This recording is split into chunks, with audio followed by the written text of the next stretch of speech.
Ito na yung mga santol na nakuha ko dyan sa bakuran. Tara, nakain na tayo nito. Kayo, anong gusto niyo sa santol? Yung buto lang ba? O gusto niyo yung medyo mapakla-pakla na may halo na laman?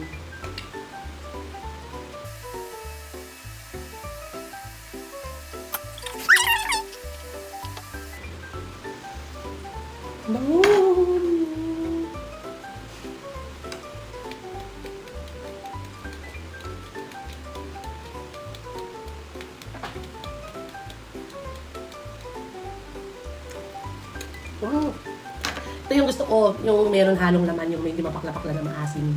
Ay, mga matamis. Mga matamis. Mga matamis naman. So, gusto ko sa santol, alamang. Sweet and spicy alamang. And, ito isang sikreto ko sa paggawa ng sausawan.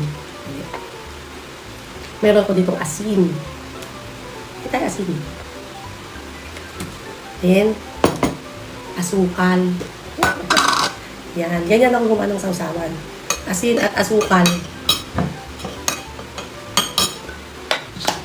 Asin, asukal na may sili.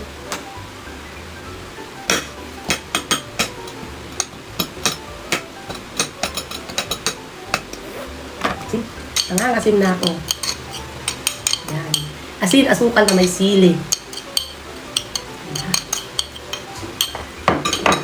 And alamang.